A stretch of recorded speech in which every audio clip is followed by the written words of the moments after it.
Good afternoon. And I will have video going in a moment. Getting a little prepared and everything. Grab something to drink so I won't be parched. And for those that are new to the channel, I'd like to welcome you to Hotshot Haven. My name is Jonathan, owner of Noble Enterprise LLC out of the good old state of Mississippi, where we believe that the truck makes the rate and time over everything. If the audio is coming in well, I ask that you would drop a one in the comment section and let me know the audio is coming in, and we're gonna do a little Q&A. We're gonna talk about a few fundamentals. And if y'all can hear me, let me know everything good in there. Drop me a one in there. We got a few viewers in there. We're gonna let some more propagate in here, and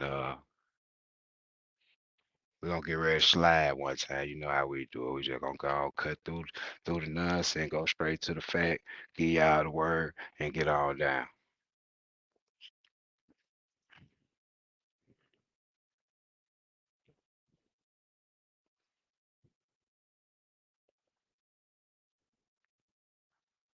All right, what's up with y'all? Fun seen money gone. Y'all already know the deal. Know the deal.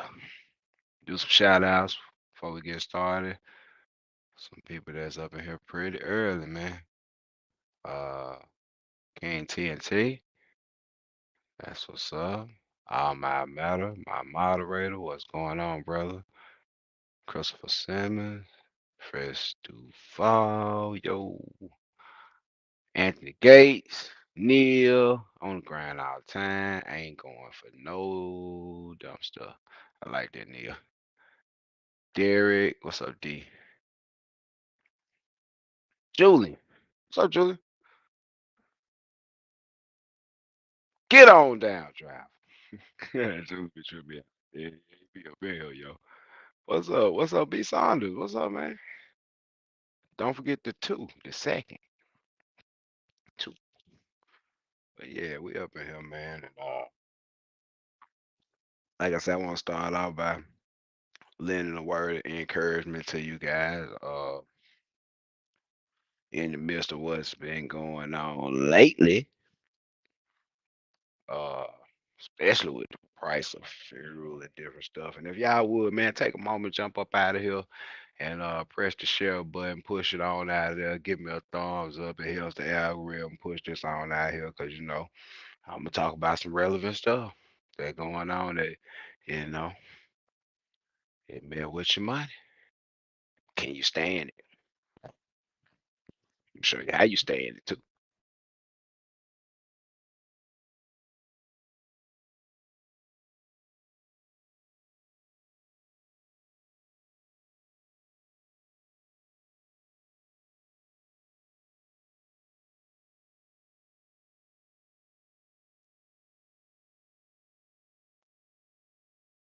I have no idea why that thing just jumped. I'm in here on the Wi-Fi. I'm probably feet away from the Wi-Fi router, so I don't know why that thing just jumped. Everything on charge and ready to go. But if I'm coming in nice and clear, y'all let me know. Give me a one again. I just saw some little discrepancy in the camera. I don't know if that was through StreamYard, YouTube, or what, but I know my Wi-Fi is good. Wi-Fi is on point. Hard line connection with the wireless router on the other side of that wall right there. So we supposed to be good. I don't know what happened with that. But yeah, like I said, man, I just want to drop some encouragement on you guys. What's up, D Richard? My dog, what's going on? Man, drop some motivation on y'all, man, cause a whole lot going on right around now, man. And a whole lot of uncertainty in trucking right about now. And a whole lot of things that you can't control that go on in trucking right now. And if you would throw me a like in there, man, it helps the engagement. Like I said, it helps with a lot of stuff. And let's see, comments, we got comments rolling like that. Must have come see me. What's going on, brother? Uh, Y'all feel free to like, comment, subscribe if you're new here. Um, this is pretty much what we do. I'm not the most I guess I want to say punctual, but the most productive in my production, as in quantities of videos, and as I used to be, because I had like 400 some videos, you know what I'm saying? So a lot of this stuff I'm telling you guys, you know what I'm saying, because of the fact that you may not have time to sift through some of these longer conversations and find the stuff that you need. I just want to break some things down that I have said already, but it applies right now. And like I told y'all years ago when we first started the channel a couple years ago, it's like, man, if I tell you something and I'm gonna stand on it now, because the truth is the truth, even in 2030. I say that sometimes because it's gonna stand. Like some of the stuff my great grandma told me in the 80s, it's still staying because it's just true. It don't matter how you flip it, how you feel about it, how it works or your mind or none of this stuff. Just the reality of what something is just is what it is a lot of time. And a person that learns to say it is what it is and work around those situations and problems is a dangerous person. I don't care what industry they in. I'm one of them people, and I'm trying to help you become one of those people. Cause a lot of stuff is gonna be it is what it is, and ain't nothing you can do about it. I don't care how bad you cry. You either participate or get on the bench and watch the action. One of the two. So I hope that y'all jump up out of here and share this video. We're gonna push it out. We're gonna talk a little bit about something that's a thing right now, and everybody know what I'm talking about. Get in the comments. Y'all know what I'm finna talk about. What been the main topic of conversation for the last couple of days that everybody seem like they don't understand what's going on, especially people that pump gas. People that pump gas act like it was a whole like nuclear war jumped out at the gas pump. Somebody get up here and testify that if they know they've been running the southeast, the northeast, the northwest, the southwest, that fuel been $4 and something together. Fuel been that been 450, 460, 430, 420, 440, 480 in certain places, 495 in certain places. Hmm. I thought they knew. But you hear a whole lot of people that ain't pumping gas, they pumping diesel. Really stressing out about this food. What's up, Jay? Oh man, you ain't super late, man. That's why I'm kind of meandering right now, even though I'm getting there, but I'm kind of getting y'all time to ease up in here. You know what I'm saying? Oh, what's that? 5:45 in New York. Oh, okay. They didn't put the okay. When I put that thing up, they didn't specify what zone. Okay, yeah, we Central Standard Time. But yeah, give a few people a chance to get up in here, and we're gonna talk a little bit about this fear that ain't really a thing. It really kind of ain't. It ain't, man. And it's all about perspective. I like to always emphasize the fact that any endeavor that you do, especially one of this magnitude, is gonna be about 85% mental. So you gotta train yourself to not look at the obvious all the time and look around and see what the real is about certain stuff. That what it look like right now ain't always what it is. And there's a certain cause and effect to all this stuff. That's why I'm kind of good with markets and money and doing stuff like that because I understand that a whole lot of people, like I would say over 75% of people, um, base their life on feelings. And 75% of people that base their life off feeling, like John, what the other 25% doing? They rich. I ain't saying they heartless, but they rich. Be honest with you. It ain't about how you feel. It's about the reality of how to work with it, work around it, work to your best advantage at every occasion. 75% of people worry about how they feel about it, what they're doing to their bottom line because they can't come to grips with the fact that they ain't been doing it right to begin with because they in their feelings. I told y'all that money don't care nothing about your feelings. Remember I told y'all that a long time ago. We gonna go back over that, but that still hold true. Same thing. That money still don't give a damn how you feel about it. That pump don't care how much it is. It's just click off where they click off, and when you get full, it say what it say. So a few weeks ago, I put a video out, and I talked about how in 2018 when I did my cost analysis. Don't you got a college degree?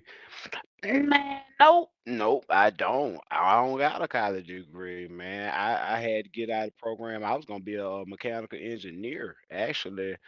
I was doing computer aided design and drafting. I was also doing machine tooling that as some prerequisites to doing the mechanical engineering. But I was really gonna start a automotive firm to do wheels and cut billet steel, man, and billet aluminum and billet other items. Billet titanium. You know what I'm saying? Different stuff like that. That was kind of my goal at the time of being young, but life got in the way.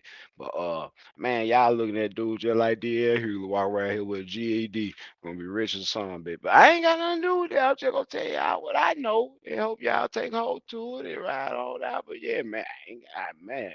Before putting me out of school, bro, I just still tried to continue my education. But then, like I said, like got the way you have kids, do stuff like that. Yeah, it just happened. So no regrets, no complaints. I learned a lot. I retained a lot. I wasn't bullshitting around, just stuff got in the way. You know how that go. Um, but just like a few weeks ago, we was doing a video, and I was telling y'all about even when I came out 2018, even when I was in the street doing other stuff, and gas actually went to $5 a gallon, like very, very, very, very, very close. It was like 4.97 or something like that at the time in my town. I was still moving around. A lot of people wasn't. You know what I'm saying? And just like, when the rates go down, people don't understand it. Gas going up and the rates going down are the exact same thing on a cost analysis or inner cost analysis. If you look at what it does to the numbers, the results are the same. So it don't matter if you're running with low rates or you're running with high fuel. You need to make some changes or something because it's the same thing when you get down to the bottom line of what you really taking home. So that's why I want y'all to get in the perspective why when I tell y'all and I say I don't care what diesel costs, I don't care what they do. I've been estimating diesel at $5 a gallon since 2018 because I know they can do it. It's nothing in my realm of control that can say what fuel price will be. Yep. Hey, King TNT, he say he got some in Kansas for 379. They got it over there in Texas. I got a 1 hour consultation I did over there with a guy over there. I think they are 348, 349. Uh if I'm not mistaken, it's this mid to low $3. That's awesome. Texas still doing good. Uh, in comparison to a lot of places. But over here where I'm in Mississippi, Alabama, we been 440, 459, 469 in some places on diesel at the truck stop for months. I don't know what they talking about. You know what I'm saying? But at the same time, hey, yeah, 449 Julie Howell, that's about what it is. Get in the comments, y'all, where y'all at and what y'all fuel prices are right now. I don't matter what they charging up there where you at. Put that in the comments. Everybody jump that in there because I'm interested to see because there's a whole lot of folk that don't understand what happened and what has to happen as a result of this. See, that's what we're gonna talk about. We'll talk a little bit about what have to happen when stuff like this happen. And why running them long mile, especially in high shot, not really being consistent with the people you're dealing with, not really developing the relationship, gonna make it very hard on you when stuff like this start happening. Because I told y'all the relationships that you build and the stuff that you can replicate, not the stuff that's an anomaly. That $10,000 a week every week, even if it's consistent, it ain't really consistent unless you know how to do it from the same place or at least the same group of places within the month to where that stuff begins to make a pattern to where these the same people. Them ain't the same people eventually. Like over a 3 month period of time, you can run really good money. and not do any work for the same people, never work with the same age, and never work with the same shippers, and still gross a whole lot of money, and you really ain't accomplished nothing on the business side of it. Now you made money. We don't hate on you. You grow some money, you probably kept a lot of it. But on the business side of what you try to do, you really ain't accomplished a whole lot. You accomplished something because you made a bunch of little connections and stuff. And you can go back and bounce off there later after you watch this video and realize, man, I need to be making this stuff be more consistent by being more consistent. Can I get an amen? Somebody put one up in there. The audio coming clear. 459, Neil. 480 at the truck stop. Yeah, I told y'all about that, man. Slide on in there. I've been pulling up everywhere. I've been pulling Mastercards and lumber, not lumber, steel. What I've been pulling? A lot of concrete. Man, I've been pulling in Circle K and Mobile. I don't care if the truck even almost remotely look like I can swing that Peterbilt up under there and that lid over the top of the roof ain't too low. I'm in there. I'm finna fill up one whole tank. Man, I don't know. I just hope they got enough diesel to accommodate because I sure got my money right. I'm pull up and get that there and save me about $85 right quick at the pump. Right there. No cap. Cause when I pull up, it cost about $550 for put a half a tank of diesel in my truck. Hey man, people, I got Peterbilt with a long tank on it, real tank on that thing. Well, I believe I'm gonna slide out there, test it next week and indulge a little bit of that cheap diesel while I indulge in what I do, move a truck. That's what I do. Indulge what I do, move a truck for the right price. That's what I do. So if you want to reach out to me on a consultation with a personal issue, personal problem, personal situation, and you might perhaps need to look at it, reach out to me, $JBUTLER 357 on your cash out. They are $100 an hour. Those consultations do go to buy the sandwich if you need it. And rewind, prayer rewind. Last weekend, bam, last Sunday, had a funeral I had to go to, had loss in the family. Uh um Shout out Jalen, man. Shout out my son Jalen, man. Uh, love you, bro. Uh, had a funeral last week, then I had another funeral the next day. So I drove to my hometown that Saturday, drove home that night, dropped my son off for something he had to do, my younger son, and got back up the next morning real early, drove like the 2 hours back up there, played at a funeral the next day, uh, and went and hung out with the fam and did some stuff like that.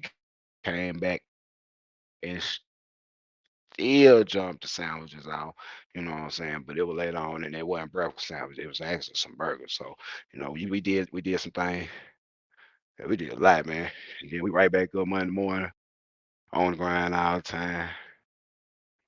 Tuesday morning, pull double duty, trying to keep a catastrophe, from happening with the two trucks that moved around. We was in a row, but at the same time, God is good. But we got a chance to do some stuff, and yeah, I appreciate that. Come see me. A lot of stuff been going on. That's why I ain't really been making no videos. I've been dealing with life. And that's what you gotta understand. You gotta deal with is life. And a lot of stuff ain't got nothing to do with how you feel. You know what I'm saying? One of the biggest things I can tell you about life is you're gonna do two things. And they said this, well, I was there Sunday and Saturday. You're gonna die and you're gonna pay some taxes. And part of paying taxes is this fuel. This fuel, man. Uh there's some Sam clubs in Midway and 635 in Dallas. Diesel is 285. If anybody on here is around Dallas or will be around Dallas, man, have your money right. Boy, we're gonna drain Sound Club on Midway and 635 in Dallas. Man, drain them tanks, y'all. Y'all go over there and drain them tanks. $2.85, man. The dude KG, man. Good Lord have mercy. Hey Jay, my own operator Jay, if you're watching this, you gotta pass through there now. You might want to slide down on that Sound Club Midway and 635 Dallas. I ain't gonna hear a lot of big trucks now. I believe I might pull up my damn self if I go over there. Ooh, Neil, you headed to Texas? Okay. Okay, I see now. I ain't going. I might not be going to Texas. I done said it about it, but yeah, I don't know how many of y'all thinking like that. I gotta leave some meat on the bone for y'all, cause I know I can do what I've been doing and do what I do, man. I ain't gotta go over there and cry out y'all because if I see it and it fit on that truck, I ain't trying to run no Porsche now. And one thing I say, I really ain't trying to Porsche that trailer. Like you people, a lot of people be like, man, why when you do that, that make more money, that make more sense. That take more time. I did that conversion and the upgrade what I did and move like I moved to conserve time. This stuff about being efficient. It ain't about making the more money. I done did that with the hot shot. I done did that with everything I put my hands on. I made just about as much money as I wanted to make doing it. And get what? I put in just as many miles as the money I made, and it wasn't justified all the way in my mind. So in my mind, it ain't about the most money. It's kind of about bringing the most money home without the most wear and tear on the equipment and your body. And as you get older, you'll see this. If you 22 right now, you might not understand where I'm coming from. If you 30, you might feel me a little bit. You 35, you understand it more. If you 40, 45, 50 years old, you understand. You can't be out here killing yourself for that money. You stay at work, keep your pension, keep your retirement, do all that shit, have some health benefits and all that stuff instead of coming out here playing. You know what I mean?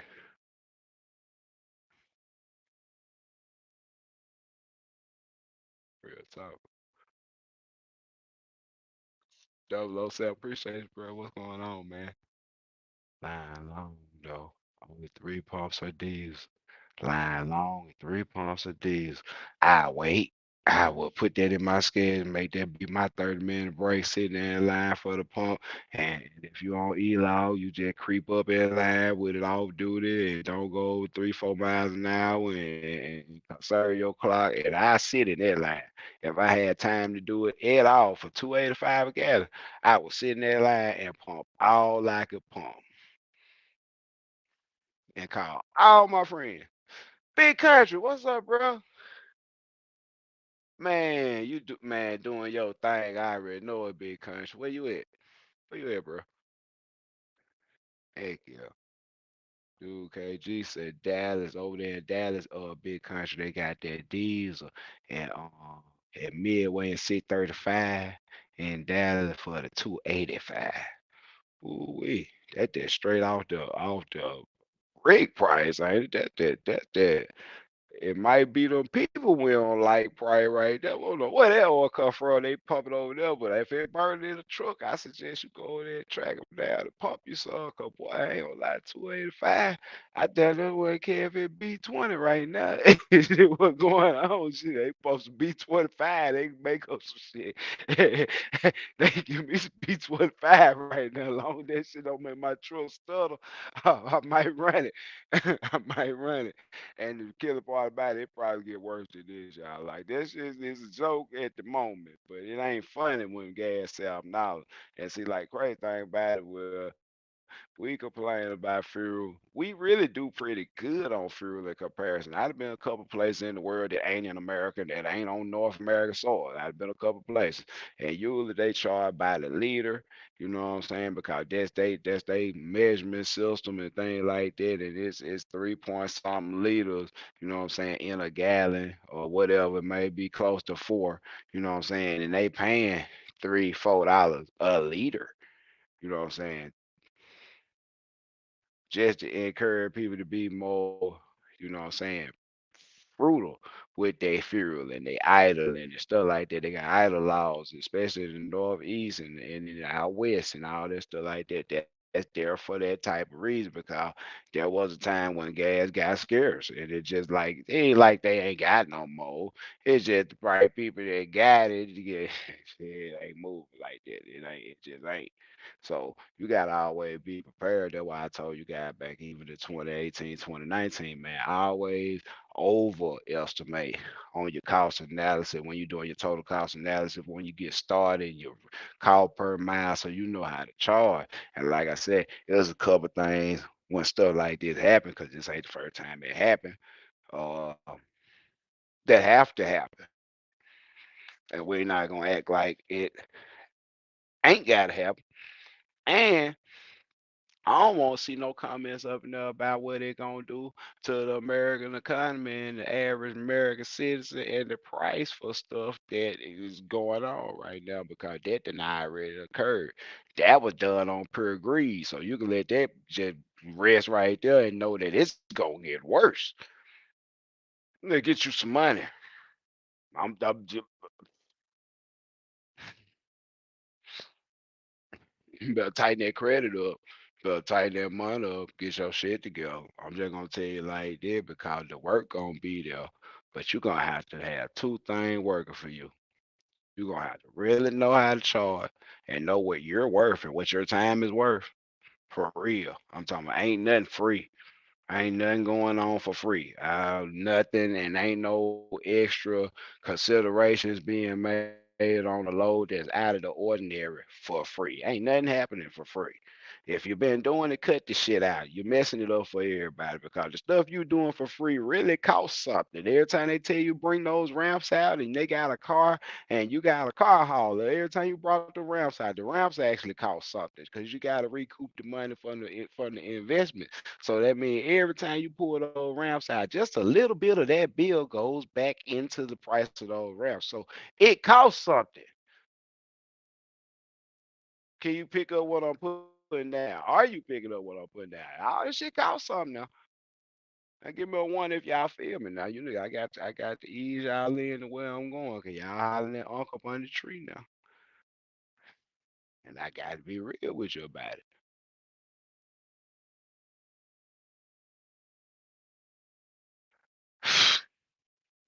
Man, Julian, man, big ups, bro, man. Like you been hanging around a long time. You been doing your thing a long time. Give me one of the comments, anybody. If the audio still coming in clear, and you are most definitely here and appreciate what's going on in the live today. Glad to see everybody that's up in the live today. Usually, I go live a little bit more through the week, but I have, like I said, I've been preoccupied with life and keeping everybody situated with what they're trying to do in the company and family and just trying to make the most of the time that we have right here on earth right now. So I'm trying to make the most out of it. So when I get ready to lay back a little bit and just kick it on some more stuff, I ain't got no afterthoughts about, man, I should have. Oh man, I ain't really. Boy, I could have worked a little better. We could have did a little bit better. Nah, think about none of that stuff. So, like I said, well, what's going on right now? It's an uncertain time, but I do want to give you some reassurance because this ain't one of them. Oh my God, the world finna blow up type videos. But labor tool, them shit's heavy. Yeah, even aluminum rounds, the ones I use on my truck, they are heavy. And I told somebody that yesterday. I like, bro, if you getting them rounds out, man, I like on the big truck. That's 4 rounds. You know what I'm saying? On my truck, that's 4 ramps and two centerpieces that act as trusses that go in between the ramps. So you go from having an 8 foot ramp to a 16.5 foot ramp. And the approach angle is really, really good for low vehicles and stuff with the ramps that I got. But they rated for 23,000 pounds on an axle going up the ramp. So like that ain't lightweight. That ramp weighs something. So yeah, that ramp cost 250 to pull out that ramp. I don't care how many miles it is, whatever they paying per mile for the load, that's cool. And we're gonna add another 250 onto that for fucking with them ramps. Cause get what? Now, as long as you have to do it once, you gotta go drop it off. You gotta take this stuff back out here. You gotta deal with the ramps twice. So I feel like $125 at pickup and $125 for the drop off ain't bad for dealing with those ramps out there that I could pull a muscle in my back and have a really bad entire month behind that. You know what I'm saying? All this stuff don't heal up in 2, 3 days.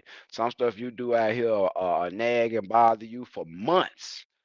Pull certain muscles, tear certain things, herniate certain discs, do certain things out here, and like it will terrorize your career. It'll make you go back home and think about something you could do that doesn't involve being in that truck bouncing like this on your back all day because you done did something.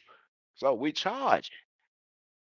What are we doing? We're charging. Word for the day, charging. We are like an iPhone. We are plugged up and we are charging. Listen to me when we charge. We are charging y'all. And that's one number one thing they got to have. People gonna have to tighten up on their backstroke, man. I don't know how no other way to say it. Some folk probably not gonna like it. They gonna have to tighten up. They gotta tighten their ass up because what you been charging ain't right.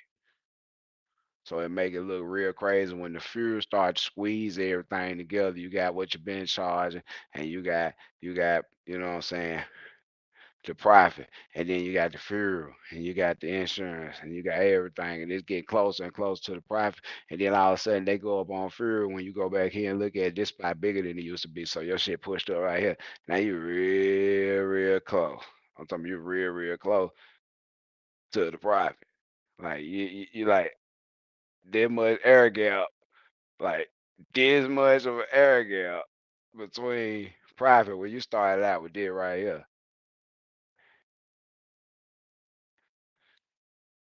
and then because this right here. That one right here supposed to be look, supposed to be way over here.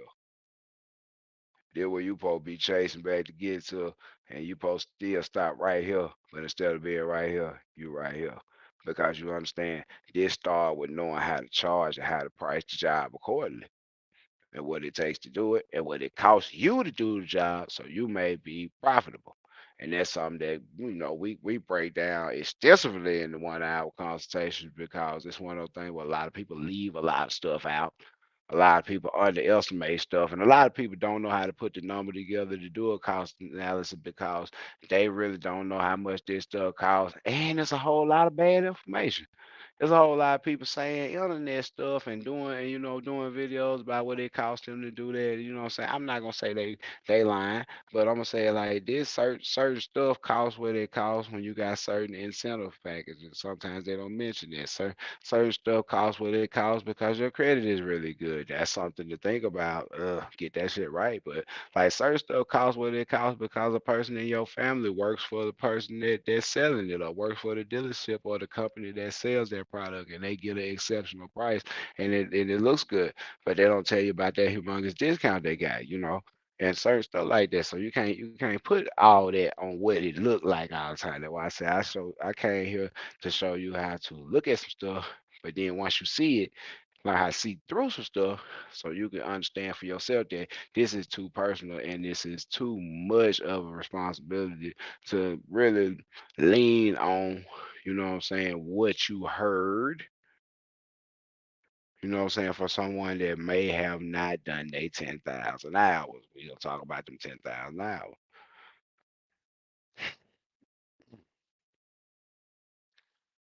The reason I stress 10,000 hours is because even if you're doing something wrong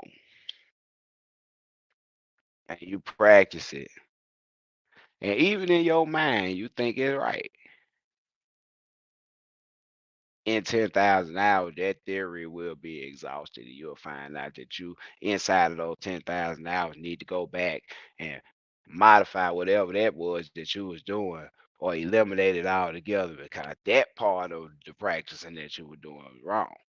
That wasn't right. Then it's come to a spot where either you're gonna be like, I'm at hour 9,000 and I done did it so much, I'm just gonna keep doing it like that. Or you at hour 9,000, you like, well, damn, I've been doing that wrong. That ain't really working. I tried this right here and I'm doing it this way. It works better.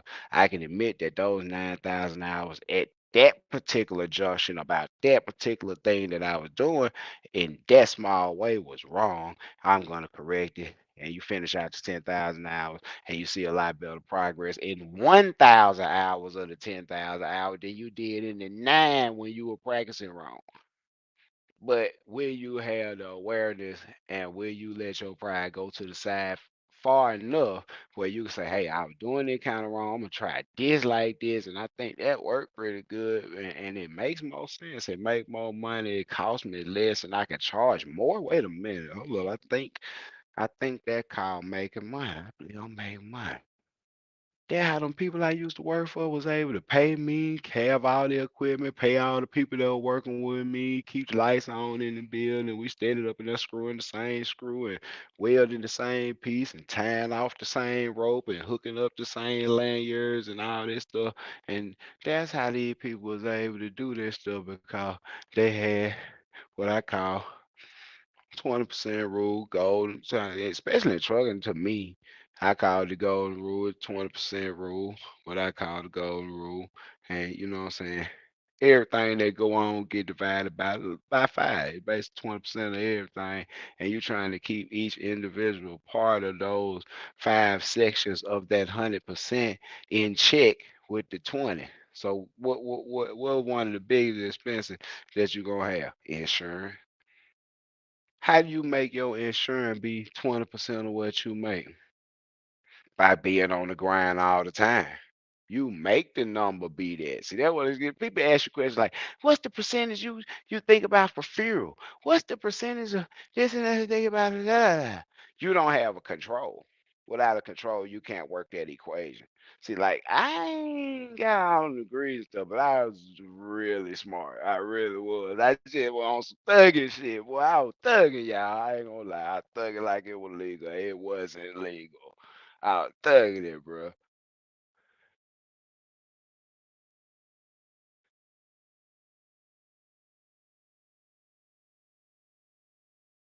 Man, I'm telling you, bro, like when you look at the 20% I'm talking about the golden rule that I kind of live by, 20%, you like, man, okay, okay, hold on. And even in worst case scenario, you ain't got no good nothing. You just out here starting. You like, man, my insurance $2,000 a month on a non-CDL high shot, 1,800 a month on a non-CDL high shot. How in the heck? How in the heck? I'm gonna make that be 20% or less of my money. Yeah, that's tough. That's tough. So, get what? It becomes that may take up two portions of your five portions that it would take to divide 20 into 100. 'Cause 20 goes into 100 five times. So you got five different things, five different spaces of that 100% of money to be allocated to something. And some would say insurance, some would say fuel, some would say maintenance, some would say oh shit fund, and then some would say pay myself.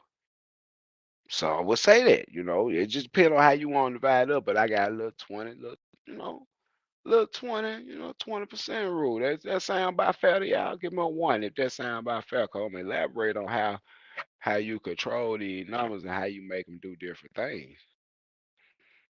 And that's about time.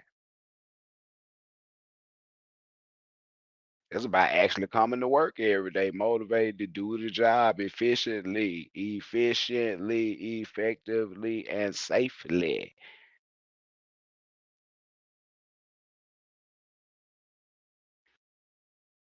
But if you can't produce, you're not gonna have nothing to divide five ways. Except some bills. When it comes to being out here, your learning curve, your uptake gonna have to be quick enough where you can actually either stand it financially and mentally because it's gonna be kicking your ass to the point where you're gonna realize it's some change that got to be made and it ain't got nothing to do with nobody else but you. Everybody ain't the problem. The situations ain't the problem. How you handling the situations and how you feel about the situation and how you elect it affects your work performance may be a big part of the issue. Cause life ain't gonna stop happening when life stop. When the clock stop ticking on any of this shit called life. The books say work while it's day. Cause when night comes, no man can work. With that being said, all the daylight, why you bullshit? Why would you?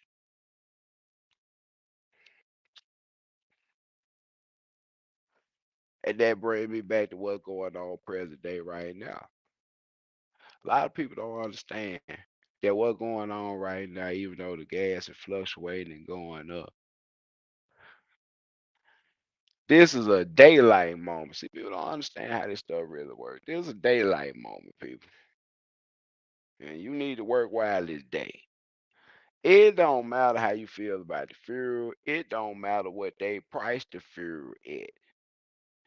You gotta understand that the truck makes the rate. For real. I appreciate you, Brian Salazar. That's some sandwiches for the needy, man. We're gonna do that again this month. Probably third or fourth week, but yeah, like probably third week in the month. We're gonna go and do that. February kind of short. We got it in though. We got it in that Sunday, man. I do we worked like a dog that week, bro. Then came back and worked like a dog the next week. I'm talking about for real. Worked like a dog. Well, I appreciate that super chat. Always great to have you up in here, bro. Brian, man, I appreciate you, man.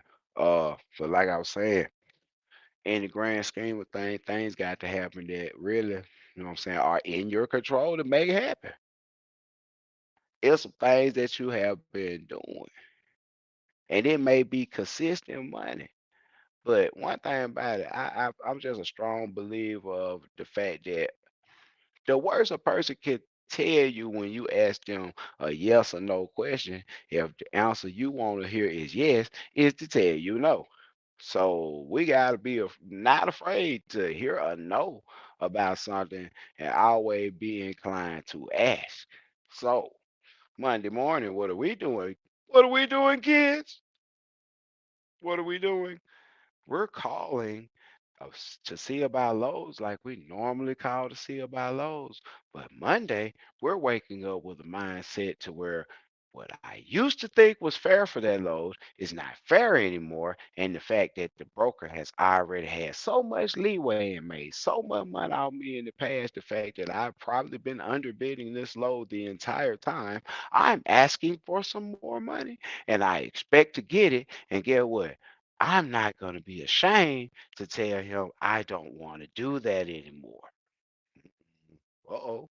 Wait a minute. But then you be like, somebody gonna come right behind me and scoop up the money that was all right that I was getting. And then I ain't gonna have nothing to do and don't be shit out of luck, bro. You telling me to commit suicide. Now I'm telling you stand up on something. I don't tell you commit no financial suicide. I ain't tell you hurt your company. I'm telling you get what? You gotta learn how to stand up on something. A lot of folks think this is a foreign concept. But get what? When Walmart say the price of tissue is what the price of tissue is, or the gas company say the price of gas is what the price of gas is, get what they do? They stand on it. What can you do about it? Pay it or don't. Drive or walk. Buy something electric or pump some fuel. One of the two. So if that's how that works, why that don't work like that with me and I run a company just like they run a company? I might not be Exxon but in order to become somebody that may perhaps one day be as big as Exxon I can't let the customer dictate my price. If the customer dictates my price, he should influence it. But if the customer was actually allowed to dictate the price, bleach would be $1 and gas would be 50 cents a gallon. You see how that don't work and how that won't work for you? You can't let these folks tell you. Man, to an extent, I'm telling you, man, being reasonable is one thing, but you can't let these folks tell you what the truck running for now. You got to know what it costs you to move the truck.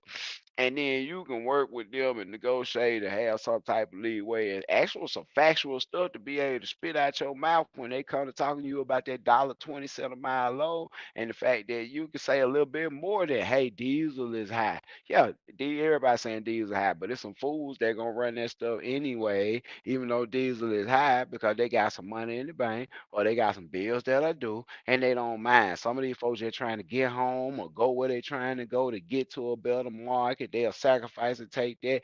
You can't control that, but what you can control is what you start is what you should be able to keep up. My great grandma used to tell me this. I talk to y'all about my great grandma a lot because she was very, very, very, very I'm not gonna say educated.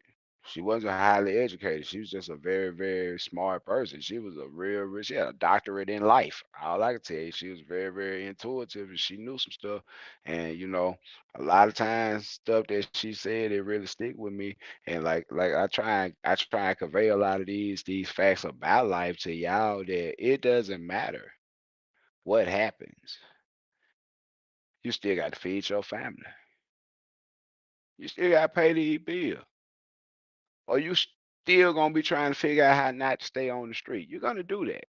You know what I'm saying? And how not to fall apart in the midst of everything. And that's why I say a lot of people don't understand what's going on right now. And the fact that you really gotta be able to hang on. Just wait. Watch this. And see, like I said, I ain't making no overall prediction because I ain't psychic or nothing like that, but I know what this stuff do. I promise you. I know what it do. That type of effort that comes in when people do what they not supposed to do in other parts of the country, and we don't talk about that. I don't hear nothing about no terrorists and nothing like that, or no people doing no crazy stuff. And they're sad over there, praying for everybody that's involved. I don't know who on the right side, who on the wrong side, and they paint stuff a certain way. I don't care. Just pray for everybody that's going through that because if that shit ever touch U.S. soil and you come outside and all this shit blowing up around you, you'll realize that shit ain't funny on no level. But what it is it profitable? Hold on, wait a minute. Hold up, man. Try somebody drop me a one in there if you know where I'm going with this. That shit make money. Wait, oh. I thought you knew. That shit make money.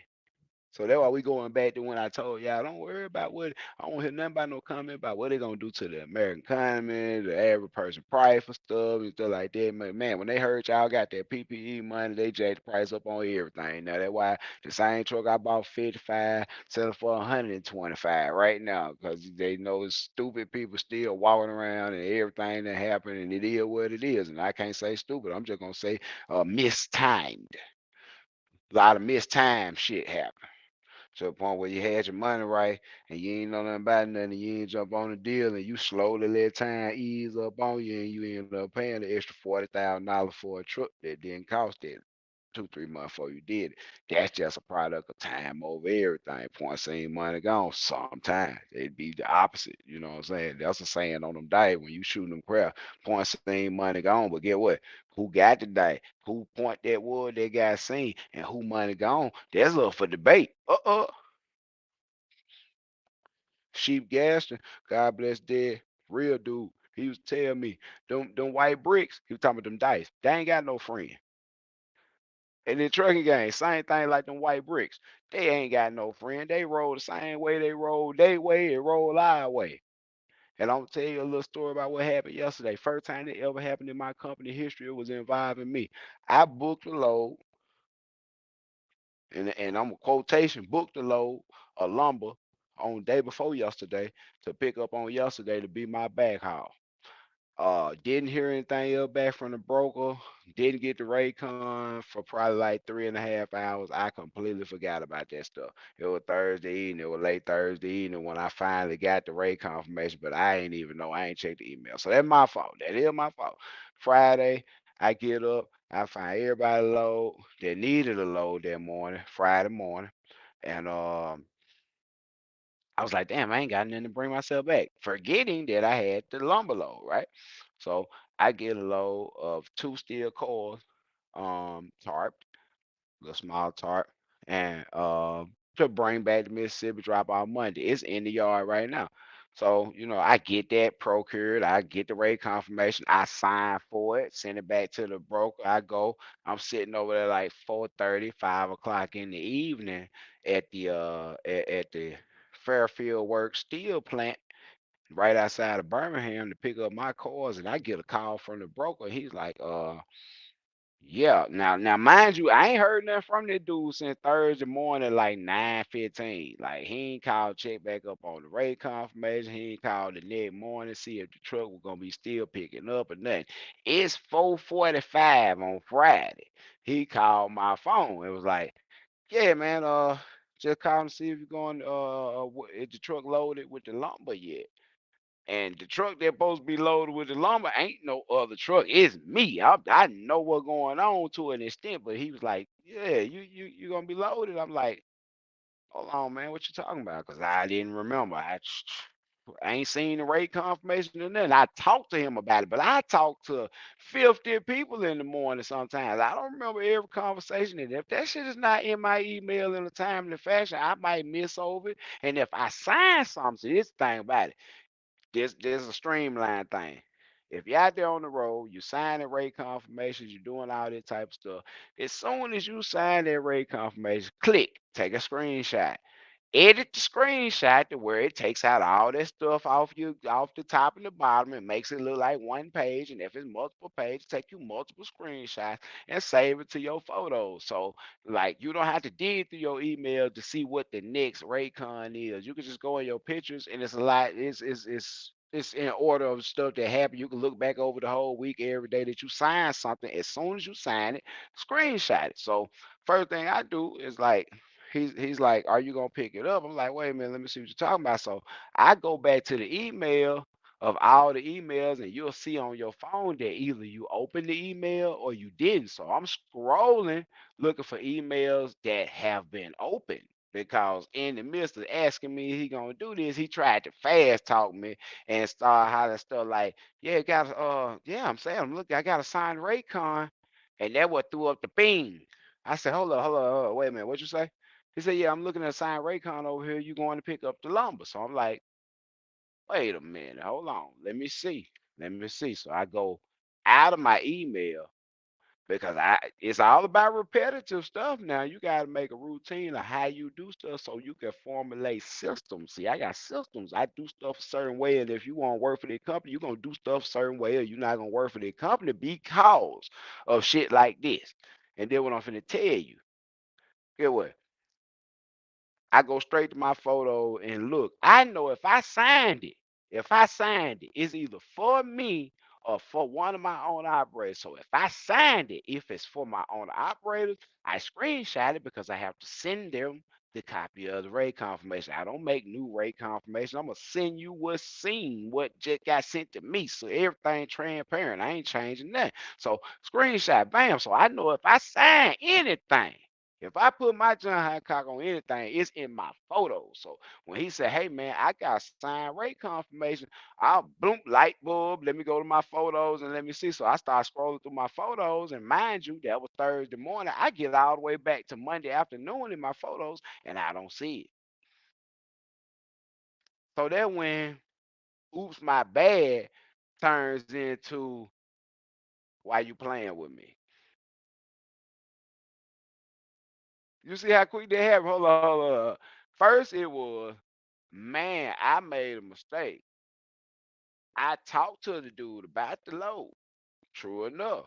We agreed on the price and everything. True enough. I waited on the rate confirmation for over 4 hours and it came. I didn't know it came. That's my bad. I didn't check it. True enough. But in the game called trucking, and most of the time in the game called life, if the shit ain't on paper, if it didn't get signed for, get what that mean? It never happened. It never happened. So I'm gonna tell you how the reverse of that would have worked. Now, the reverse of that would be, check this out. He sends it 3 hours later, doesn't check up on me. I don't sign it, so he doesn't get it back.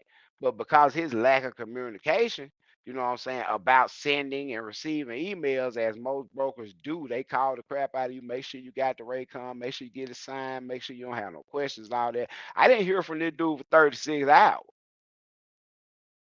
But there ain't no excuse. Okay. So at that point in time, you know what I'm saying? One or two things could have happened. That could have went the other way.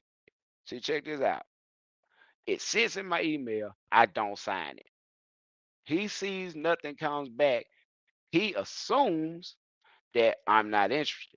He gives the load away to someone that gets the rate confirmation. He calls them and they actually sign it. When they sign it, the one that I have that has not been turned in cannot supersede the one that's been signed already. So get what? I lose. And if I pull up to get the lumber and I haven't signed anything, the broker be like, tough cookies. That's your business. That wasn't signed for. You ask for a truck order non-use, and he's gonna argue with you down because you never agreed to do it. I talked to you, everything went down, but no one signed to pick this up. So I got another truck to come pick this up because they signed for it. So in the same token, flip the coin over. If I didn't sign for it, I shouldn't be going to pick it up, should I? Hmm. Hold up, wait a minute. We can't say it work both ways. Hold up, huh? If I get the rate confirmation, regardless of what happened, I'm not a broker. See, brokers can be guilty of the bait and switch tactic, where they will perhaps get you to do it, you know what I'm saying, or post it for a high number. You call, they be like, that was an error, it's really less than that, and get you taken anyway. That's bait and switch, totally different thing. But in this situation, it's one of them things where lack of communication cost him a truck. And the cool part about it is that he tried to get mad. Y'all like the cool part about it. He tried to get mad. Wait a minute. I think he was mad. I don't give a fuck. I hope he watched channel suck my ass. Get what? I'm sitting out there at the steel play, waiting on my cord to be low. So I talked to him. And he's like, you going to get the wood? You going to get my wood? I was like, you say you had a signed rate confirmation. Who signed it so I know who I need to fire? Because I know for myself, if I signed it, it's in my photos. And if I signed it, it's coming from an email that has been opened. So those unopened emails, if you're in there, I didn't sign it because I haven't even seen it. Wait a minute, hold up. Oh, wait a minute. Well, you're not gonna pick up the load? No, sir, I won't be picking up the load. What do you mean you're not picking up the load? Again, I ask you, who signed for that? Who signed for this so I can know who I need to fire immediately that signed my name on something I haven't even read or seen? Who signed for it? Well, I'm gonna get you blacklisted. Well, do what you need to do, sir. You just need to learn how to facilitate the moving of a load a little better than that because the phone work both ways. Just like I received the email and didn't see it, you could call me when you didn't get it back in 24 hours before 15 minutes before the day is over asking me, am I going to pick up some shit for you? No, sir. Do what you got to do. Because when you call me, you ain't even specify, hey, you got your truck over there to pick up, man. I got four truck myself going on dispatching, three more at the same time right now. I don't know what truck you talking about. You could be a little bit more specific since I ain't heard from your weak ass in a day and a half. So get what? Them folk don't run me. They run their mouth. And I don't care what they talking about. Yeah, and get with oh, that ain't good customer service. Them folks are not the fucking customer. And the people that they moving it for ain't the customer. And get what? The people that the wood belong to, they broker their own loads. And look, yeah, it just lets you know it ain't no cap. Savage in Birmingham. Savage got their own loads. Sherwood Wood Company. You can hook up with them and get them same load all day long that them 5 or 6 broker trying to move that wood and this and that and the other. Man, get what? Tell them before I said why they being agent for 2, 3, 4 different companies. Ain't nothing wrong with that. They need to tighten their ass up fucking with me. That's what they need to do. They need to tighten their ass up and do a little better fucking with me, cause I know what's going on. And I can tell you how to do your job because I know their job better than they know their job. And see, that's the problem with me. I know a lot of shit, and I know one thing. Yeah, ain't no need to try to turn up on me. Cause get what? I know the flip side of the coin. Hmm.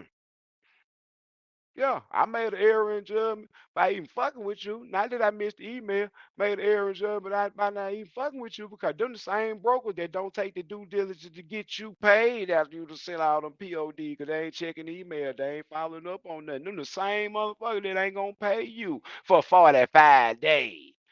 Hmm, wait a minute. Hold up. Folks ain't handling their business? Wait a minute. I thought you knew. That the same broker had your factory come to call you like, why shipping connections ain't doing right? Cause they got some fuck boy agents. So do. Mm-hmm. Yeah. And they want to get what? When they get caught up in their feelings, they want to try and turn up on you. They want to try and turn up on you on the phone. Get what? I don't need you. You need me. I provide a service, but get what? You ain't even the person that partaking of the service. You the person that facilitates the service. I don't care what you think. You a highly paid middleman right now in this season. I don't give a fuck what you think. And get what? Appreciate it because I know where that wood coming from. And the fact that if you want to blacklist me as a broker, we no longer have a carrier broker agreement no more. That's null and void. So get what? I'm finna take your fucking customer. Just do it. I don't care. Shit. I know who the people is personally. I pull loads about it for a lot of brokers because I participate in what's going on out here. And I don't like dealing with direct, but you think I won't take a check from them folks every 30 days? About 10, 15, 20 loads that are stacked up by $30,000. I don't give a damn. Cause I got some money. I ain't sitting out here just doing this stuff for free. Huh? It leave you options. So even when somebody on the phone, you might be the made a slight error. I did that, but at the same time, I can tell you one thing: you didn't do your job either. And get what? If it ain't on paper, that shit never happened. Never happened. Never happened. Care what he say. Am I going to pick it up? Fuck no, I'm not going to pick it up. Sure not. Shit never happened. I can't be in two places at once. You should call me back. When you got up the next morning and 9:30 came again, and you know that truck supposed to be picking up at 2 o'clock in the evening, you might want to call the person that hasn't signed your Raycon yet. That's just a little tip to you broker agents in the making that want to be all that. Follow up on your shit. If you don't get a response in 24 hours, make sure the driver ain't dead. God damn. You at least make sure the driver ain't dead. While you still want your freight move and you go back and go to sleep.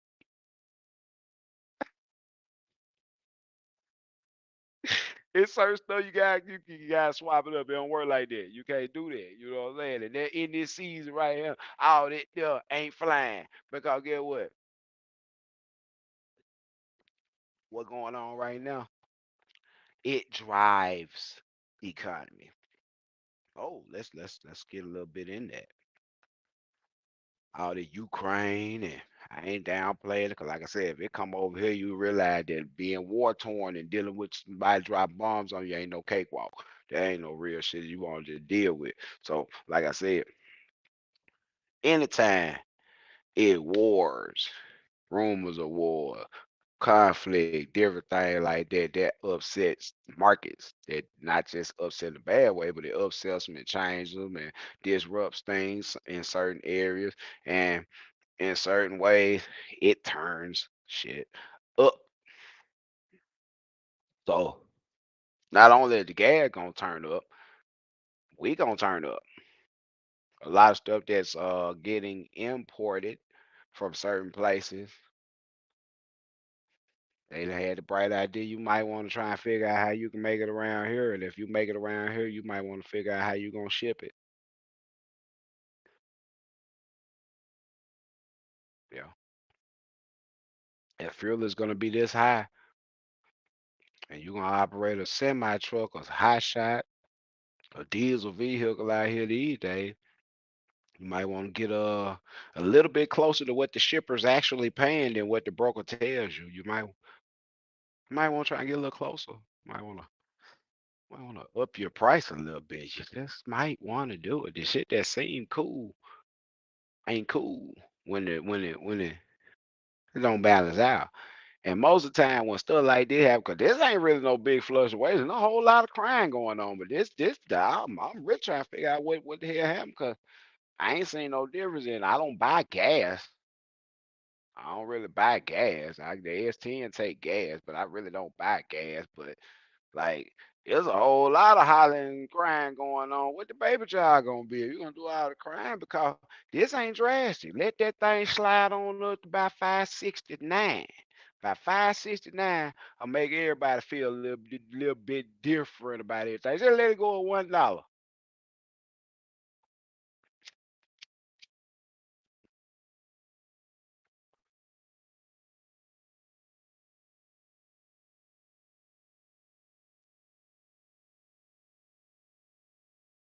Oh snap! Homeboy said, all my matter said I went to drop a load of steel warehouse racking. It was the wrong color and was not listed on the Raycon or BOL. I shut my truck off and sat there until the receiver took it off my trailer. Yeah, right. And in them situations, two things that can happen. If you pull up, first of all, sometimes you pull up and you pick up stuff, and the BOL is basically say something real generic like truckload of steel. It don't say nothing specific. Then sometimes you get a BOL that's really good itemized and stuff like that. I always check the BOL. But in them type of situations, one of two things gotta happen. It's really on you. It ain't on the broker or none of that stuff. Really, one or two things gotta happen. Either they gotta unload you as normal, you get your paperwork signed, and they send whatever is back on another truck, another day, another time, or they refuse the whole load and you get paid the exact same price that you got paid to bring it up to take it back down if it's feasible in your schedule. You know what I'm saying? Because sometimes you got other load that be in front of it. If you got to cancel another load to take something they got going on back, get what? Yeah, it paid the same thing it's paid to bring it up there to take it back. Plus some consideration the fact that I'm not the one that screwed this up. I didn't do this. It ain't my fault, so I shall not take the lick upside the head because of that.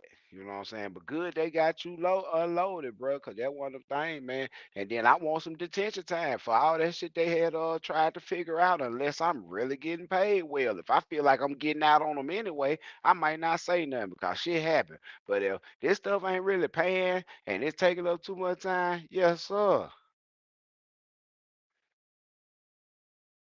Yeah, they tried to refuse it. He said he had another load to go, and they took it off. They figured something out. Yep, they figured out that you weren't gonna neglect doing what you had to do for the rest of the day because somebody screwed up, and they realized that they could charge it to the company that sent it for whatever it costs to send it back. Or like I got a customer that I pull for sometime that they move aggregate and sometimes concrete, sometimes limestone, sometimes different kind of aggregate type of material. And I pull for them sometimes, and they got a customer that receives from them that they so meticulous about it. If you get their order wrong and you send their order over there, not only are they not gonna pay you for all that wrong stuff you sent over there, they not gonna give it back.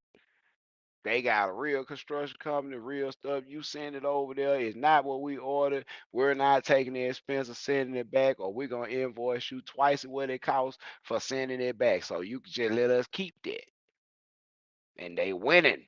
They winning, y'all. You gotta do a pull up with the wrong stuff. That's a win for them. They don't care. They'll unload it and everything. They're gonna put it over there in the corner with all the other stuff that they're gonna sell that they got for free. Yes, sir. So like I said, somebody got to pay. Somebody moved around. Somebody winning. Why it can't be me? Why it can't be you? Why we got to be the one to lose? No, no, no, no, no, no, no, no, no,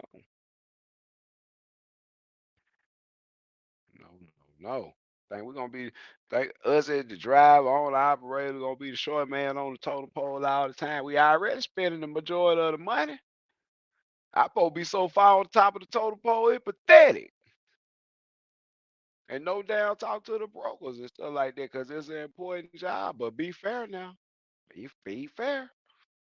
Be considerate of the fact that, especially if you're a broker that don't got trucks, how bad you need somebody that do have trucks, and the fact that you bumping a fool upside their head for a couple of months every time, and they realize that you ain't hitting on nothing and that you robbing them, and they walk off, and you have a high turnover rate with all the trucks that you able to keep moving, you ain't gonna never get nowhere. You ain't gonna never have no future as a real broker. Your longevity will be so temporary that you would not have longevity. It just be a puff of smoke in the air, and 1 minute it's dead, and the next minute it's gone.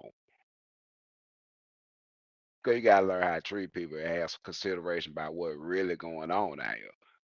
Cause what really going on out here is a whole lot of folks spending a whole lot of money, a whole lot of folks expending a whole lot of credit, whole lot of people signing for a whole lot of stuff, whole lot of drivers out here leaving their family for weeks at a time to chase a check, and you don't want to figure out nothing but how you can split the load with somebody that's spending the majority of the money. You got a problem. You got a life problem, and you're gonna have a business problem after a while. And get what? Certain names of certain brokerages float around the scene of trucking and everything. Get what? Y'all name mud, and if you don't put something up that's paying really, really good, no one calls you. That's why you always be calling people wearing the shit out of them if they even touch your load, because you know the average person that got any sense would not even call you about that load just because you playing game from the beginning. See, dog, what's up, bro? Jarrell, shout out, shout out. Let's come see me, Julian, Roger, Tony, Montana. God bless you, bro. God bless you too, man. Angel. Yeah, God is good, man. Like tremendously. I be tripped out about it a lot of days, to be honest with you. It had me going. I mean, for real, I be dead off in my feelings. Much as I tell y'all about your feelings, and you had to put them in your pocket. I be deep off my feeling when it comes to stuff like this, for real. When they come to that trucking game, and just getting y'all the game, and just imparting a little bit of what I done paid so much money, time, effort, blood, health wise, and all this stuff to just to do and actually feel like I'm pretty decent. I ain't the best, but I'm pretty decent at what I do, man. You know what I'm saying? I get out here, consistently do me a dollar. So, that's the objective of it, and bring something home and help somebody along the way. That should be what you do. And like I said, not saying that I done made it to no certain height to where I'm just pulling people up by the bootstraps and not now. I just did enough to where I know what it is, and I ain't gonna come to y'all and give y'all what it ain't, because I know what it is. You know what I'm saying? And that's why I made the channel, because I know what it is. And I appreciate the fact that y'all come holler at me so y'all can see what it is. You know what I'm saying? It might not be no whole crazy ass videos and stuff like that with a lot of footage where you can see what it is. But if you could take time to just visualize what I'm telling you and pick up what I'm putting down, for real, you'll understand that a lot of stuff that you see people cry about, you see it affect people really, really bad. It's just the business. But the business is killing these people. It ain't the fuel. It ain't the maintenance. It ain't the I just blew up a motor killing these folks. It's the business is actually killing these people, because when they out here and they work a while yet day, when night come, when the head gasket push out your motor, some crazy like stuff like that push to happen to, you know what I'm saying? You need $30,000, $40,000 right quick. Most of them go down in a puff of smoke, because get what? While it was daytime, everything funny, everything gang. You lock a couple $100 off every load you pull, just so, you know what I'm saying, the broker keep dealing with you, and I ain't gotta really procure no new customers. I ain't gotta really go look for no freight every day. I'm comfortable with that. I take that. But when the motor come up and you look back and you look at it, you say, man, I ran 100 loads for this guy this year, and I took $200 less every time. That's $20,000. My motor was 18. That money supposed to been in the bank. It become evident. But why should you have to go through that in a year's time just to see that, in the midst of having a broke down truck and needing another truck, and credit still stressed out because you ain't paid for the first truck because you've been taking less money than you're supposed to all the time? Why? You know what I'm saying? Why would I, being a decent person as I think I probably I'm a pretty decent person, why would I let you go through that when I can just sit here and tell you, hey man, you might want to try this, and this, forego doing this and this. And that's why I do want to have a consultation. And I appreciate y'all that have participated. Y'all done bought a lot of sandwiches for the homeless. And I appreciate what y'all do. I appreciate everybody that participated, all the subscribers, and everybody that show love. Everybody that bought some merch, man, go in the descriptions. Most videos got a link in there for the merch and all that there. Got a link in there for you new guys or guys that want to get uh, uh, Keep Trucking, ELD. I got a link in there where you get $250 off that whole package. So basically, that package costs little to nothing once you do it like that, and that's pretty cool. That's that from me to you right there. I think that's just a pretty good deal, especially if you got to use ELD anyway. And Keep Trucking is a good ELD. I like it. It has a lot less malfunctions than a lot of the other kinds. So, yep. And also check the link in the description for tabs. TAFS, Trans Am Financial Services. Uh, them boys make it possible. I ain't gonna lie.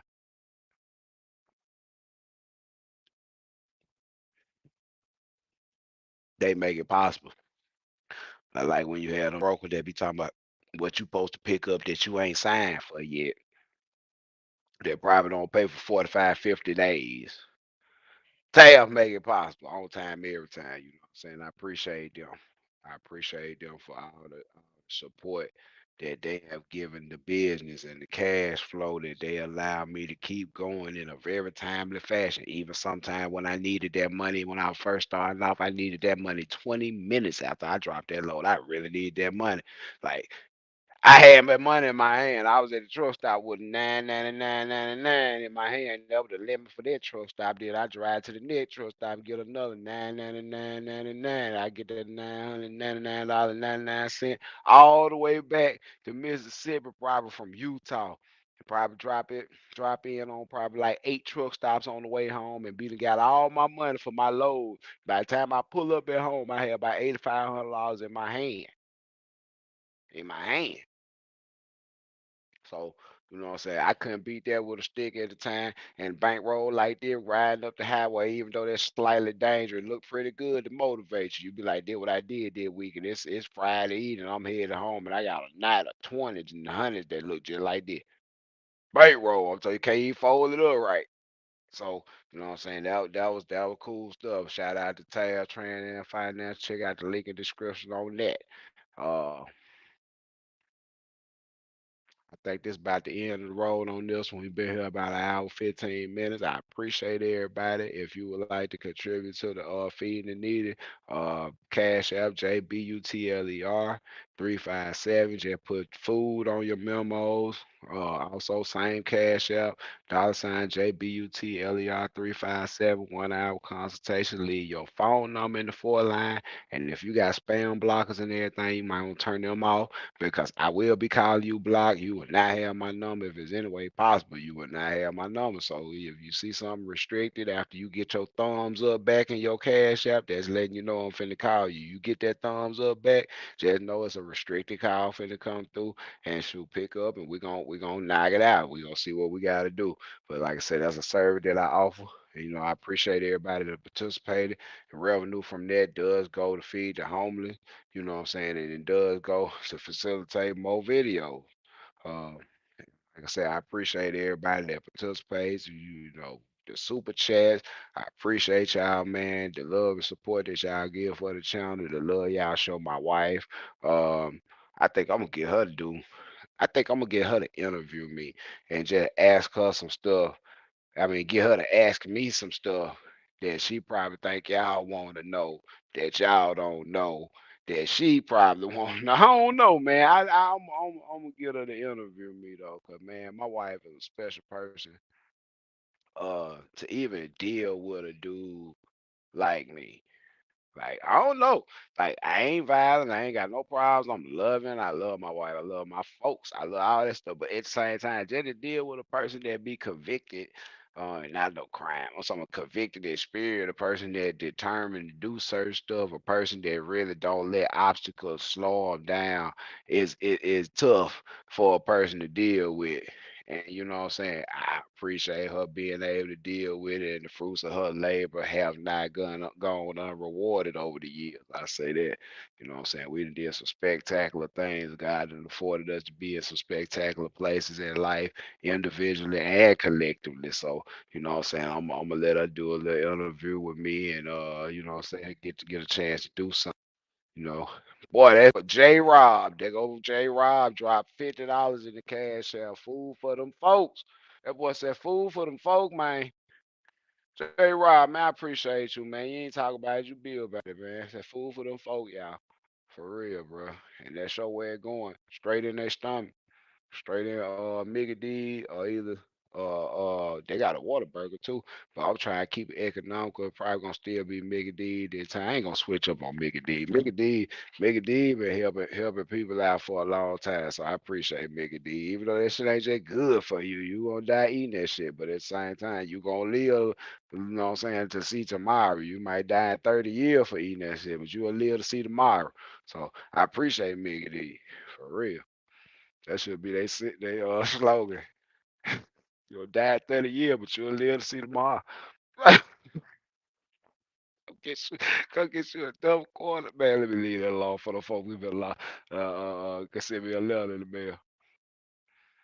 Mr. Come see me, that was you. Ah, okay. I forgot that. Yeah, you did say that what your which card was on what on Cash App, J Rod show. Well, Mr. Come see me. I appreciate you, man. All my madam, my moderator, I appreciate you, man.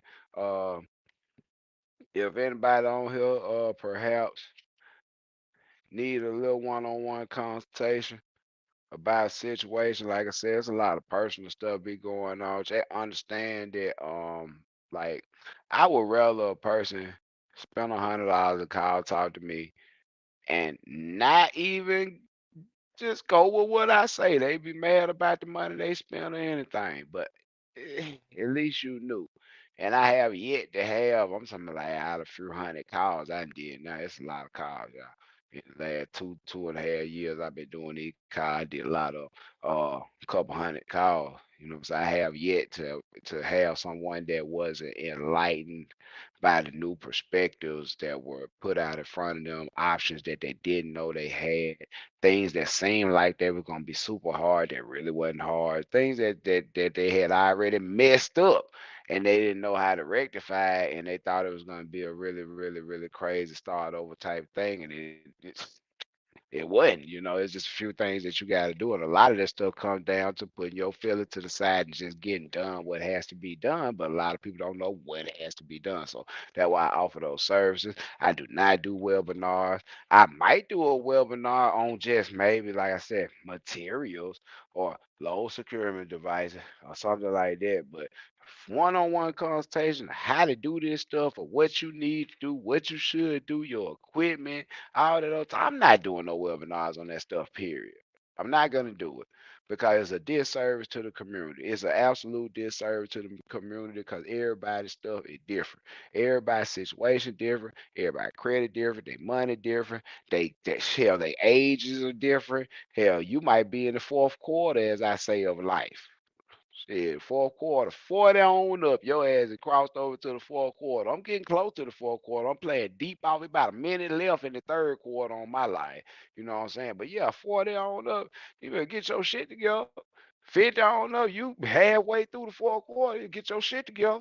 For real. I'm not capping. Y'all better understand that when you're 20, 22, 25, that shit seems like it's gonna be forever. When you get 35, 40 years old and you look back, that 20 years seem like yesterday. And it seems like it's speeding up. Like it's March, people. Y'all better understand it's fucking March right now. Like it just was Christmas. It just got it was just oh wait a minute. It was just Christmas. Shit, it was just Christmas now. Valentine's Day of memories. All right, why? Spring break next, yo. Act like this shit ain't moving. Act like it gonna stand still because you don't figure out what you need to be doing and don't know what's going on. Act like this shit gonna stop. That's what I want you to do because it was moving before we got here and gonna keep on rolling right along when we gone. So that's when you understand how you feel don't matter.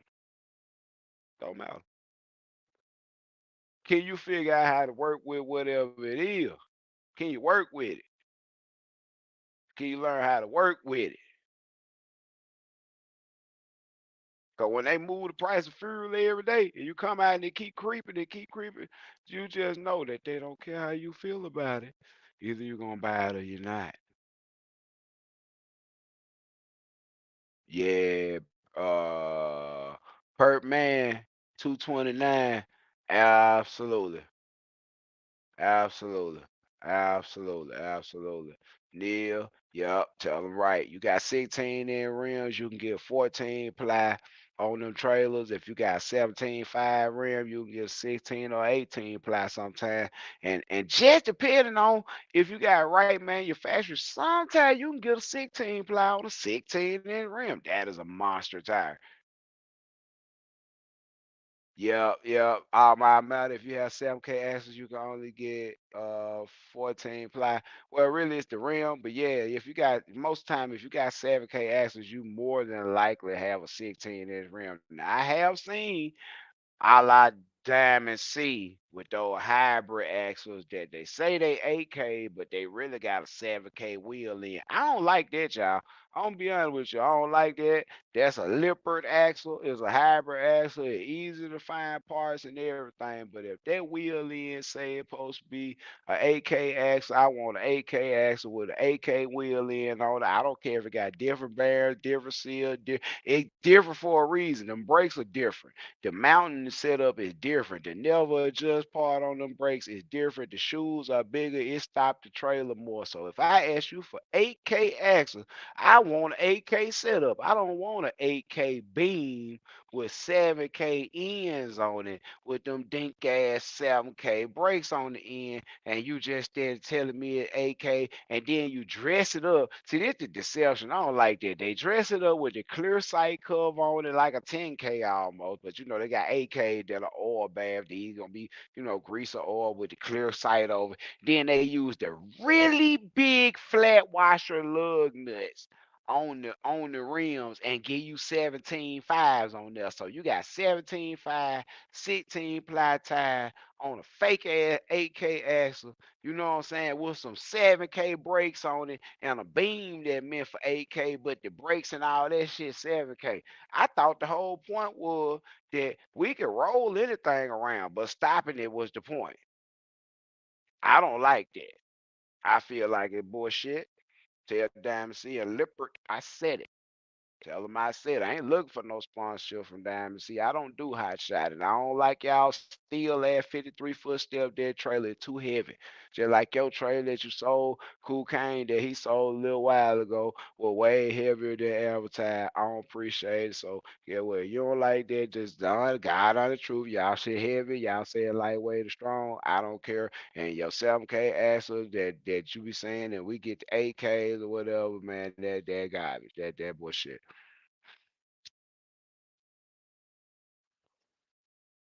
We broke that axle down on the side of the road and found out for a fact that that wheel end is a 7K wheel end. But it got 17.5 tire rim on there. We ordered with 8K axle, and don't none of that stuff I brought to the scene of the crime fit on your truck, on your trailer. But I brought all 8K stuff with me straight from Dexter, and Dexter and Lippert on a chain. So if it say 8K, it supposed to be 8K regardless. Get what? We went and bought a whole 7K axle in, brakes and all, drum, hub, and everything for a 7K and slipped it right on there and went right on by their business. Get what? So did. I don't like that. I don't like that. I'm gonna say that to the end. I don't like that shit. If I pay for 8K, much these axles and these trailers and shit cost, I want 8K bearings, seal, wheel in, cause it did for a reason. It hold more weight. So I need my overkill when I pay for my overkill. So I don't like that. I had tangent off for a second there. I had a flashback moment when they fucked over cocaine. Like, I don't like that. I still don't like that. And that trailer long gone. He don't run no hot shot or nothing no more. Be fit be the 18 wool and everything. But I don't like that. I ain't like that. That was an eye-opening moment. Amongst other things about that trailer. It was an eye-opening moment.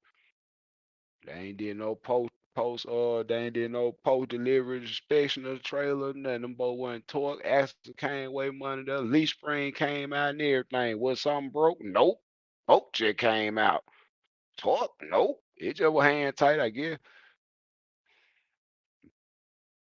That was, that was 8 days in running that trailer. The whole axle come away from up under. I like, they ain't even bolting this shit in. Oh. But anyway, I appreciate y'all. Pre-trip, pre-trip, pre-trip. whole trip if you can. But every morning before you touch that truck, man, take a moment, pray, thank God for having the opportunity to be able to get in the truck, do what you like to do, make money. Pray that He helps you to get better at what you're doing, and pray that He keep you safe. Keep you safe, everything that you're doing, because our main objective, three things: grow some profit, maintain control, and bring that money back to the house. And the only way you can bring the money back to the house is if you make it home. So every day, I want you to make sure you check that truck really, really good, man. This stuff ain't really to be played with. And small stuff makes a big difference. I've done a pre-trip on my Hotshot 2500 before. And I get down under the truck and look at the inside of my tires, and I had a bubble in the sidewall of my tire that was this big. And I was picking up a bobcat. Yeah, well, before I was sitting there at the shipper. When they first got to work, I had slept there in their yard that night. I was waiting on them to come put the bobcat on me. I'm looking at the bobcat, and I get up and I walk around the truck and I start doing a pre-trip, and I just do what I normally do, get down on the ground and look at the inside of the tires, look all up under there in the fender wells, and just make sure everything look good with my brakes and ain't no brake line chafing on nothing or nothing like that. Just make sure everything's good. And I noticed a bubble in the sidewall this big. I did a video, showed you a picture of it and everything about a year and a half ago. And that right there coming down the mountains in Salt Lake City area, coming down that mountain and going through Denver and all that with a single wheel truck. And this was on the back tire with that weight of that Bobcat on that trailer, going through all those steep mountain curves and all those hard braking zones and all that stuff. I really don't think a blowout would have sat well with that 9,700 pound bobcat sitting on that trailer pushing me around the curve. I don't think that would have worked out too well. I ain't gonna say I would have died or nothing like that, but I just say it would have been a bad day on the side of a 2-lane road, on the side of a mountain, on a 6% incline going down, and trucks flying past you. People can't see you to the last minute. And you over there trying to change a tire that you could have caught at 6:45 this morning in a stationary state of being with no problem whatsoever. So check the truck, man. It'll save my life. I believe it. I'm just gonna stand on it and believe that that has saved my life on a many day. And the fact that the Lord really be with me and He know that I'm out here with noble intentions and I'm trying to help people. I'm trying to be able to service to my country, my community, my family. This is the reason why He blessed me the way He does, and He keeps me the way He does. So, like I said, I want you guys to take it seriously. Every day you come out here, try and do the most. I'm gonna do the most, man. I'm gonna do the most. I probably post in the thing what I did week. I think I did like 7,700, some shit like that. At the same time, you look at how many lows I ran and the bounce back, bounce back, bounce back, bounce back, bounce back, bounce back game that I be pulling. You be like, man, that dude ate at his own house, laid in his own bed every night, did that type of numbers, and ain't ran no more than about 16, 17, maybe 1,800 miles, burn minimal fuel. And like I said, enjoyed his family, enjoyed his wife, ate some good foods, cat and everything. Run tell everybody. Don't nobody want to talk about that. Y'all want to run 3, 4, 5, 6, 7 weeks at a time out there. Hey man, to each his own. I ain't got nothing to do with that. Eat me some cat every once in a while. Run tell that. Hey, shit, I'm gonna holler at my folks. Shit. You know what I'm saying? Come home, be my folks. Shit. Yeah, I'm almost out there. You know what I'm saying? Jacking off in the truck stop 3, 4, 5, 6, 7 weeks. I ain't gonna do that. Uh, uh, you got 20% allocation for your lot list. Oh, okay. So y'all got 20%. That part of your 20%, the 34-hour reset, they call 20% most time. Oh. If you worry about filling out information, you may want to do some more research. You want to go run your own number because that's all you do. Yeah, yeah, filling out papers is a lot. Yeah, heck yeah. Tanner, what's up, bro? Mr. Parker.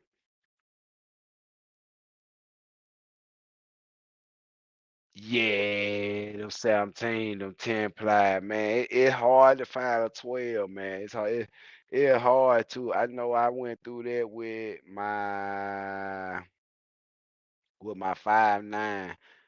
I think it had 17s, and I had 10 ply tires on the truck, not the trailer, on the truck, and I was searching for 12 plies. It really is kind of hard to find that in a 17.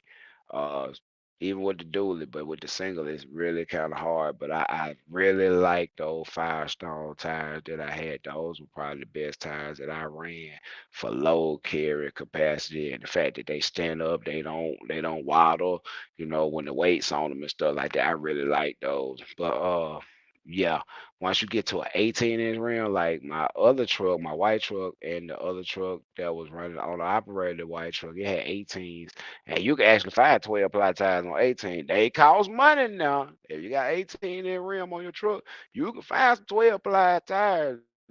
Yeah, they cost some money now. But yeah, you can find 12 plies and they rated for higher weight, and that's really good for towing with a single rear wheel, because that's almost like the cheat code, but it's not, kind of like the cheat code for a single rear wheel. You want to run a 12 ply if you can, and it'll keep you off the side of the road with some of those rear end blowouts. And just to be honest with you, I'm gonna clear this up before I go. Single versus dually. Dually have more traction in the back sometimes. The dually seems to be more stable with the load on it. Most of the time, that's real talk right there. But as far as the blowout aspect, and things like that, if you blow a dual tire out, more than likely you'll be able to limp it in. That's a good thing. But more than likely, unbeknownst to you, you probably have damaged that inside tire. If nothing else, you probably, if you got load on that truck and it blows a rear dually tire out, you should go and buy two, because you have more than likely damaged the inside carcass of the other tire due to overloading. Because now that tire works like two tires, and depending on how much weight you had on there, you just weaken that tire. You may have broken a belt in the inside of that tire, which is going to have it to be the next to blow out. So you might want to perhaps buy two tires. But we ain't gonna say that having a blowout on a single rear wheel is super duper detrimental, because simple fact of the matter is the majority of the pressure that's going on with the truck when it has a blowout is the force of the weight and the gravity pressing down. So when you have a blowout, if you're not in an extreme angle turn doing high race of speed, when the tire blows out, the only thing the truck does is sits down. It just sits down. You don't swerve all out of control. You may get a little bit sideways where it's just like, "Eh," and I'm back straight, but it's not whip the truck around, do a 180 because it had a rear blowout at 50, 60 miles an hour. No, at 50, 60 miles an hour on a straight highway and road, I've had it happen a couple times. That truck literally just sits down. And if you pull it heavy and your back of your truck is kind of down anyway, the difference between the tire being up and down is like 4 inches. Sometimes you won't notice that you done had a blowout until you hear it or you feel the vibration in the truck. But the truck sitting down low over here on the corner, and your tire was easing down for the last 2, 3 minutes. You didn't even know it before it actually ripped and blew out. You know what I'm saying? So that's, hey, Cumberland County Custom selling my truck if interested. What kind of truck you got, Cumberland County? What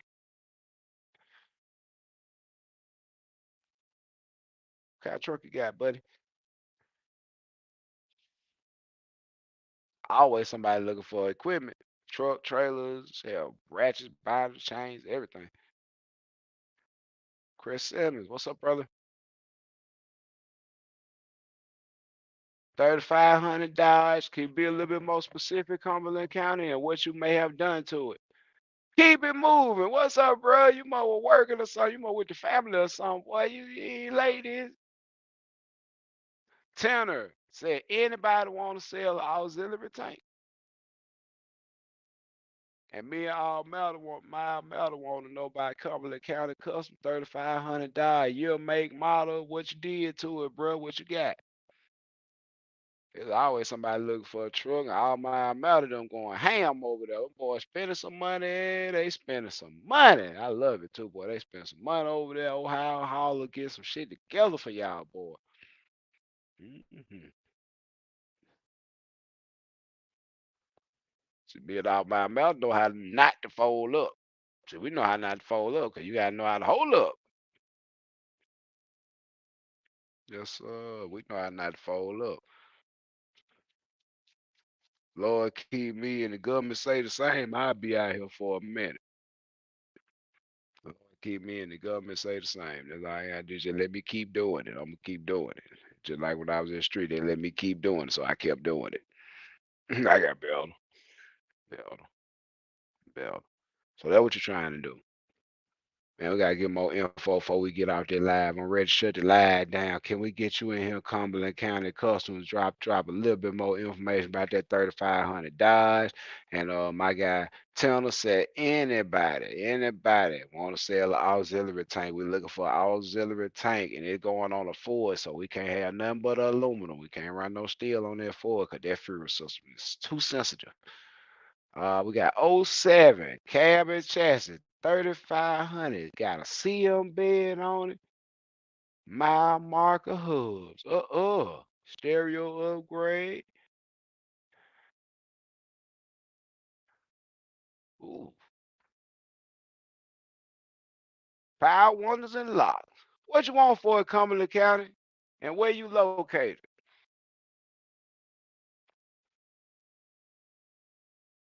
How much you want for it and where you located, Big Daddy?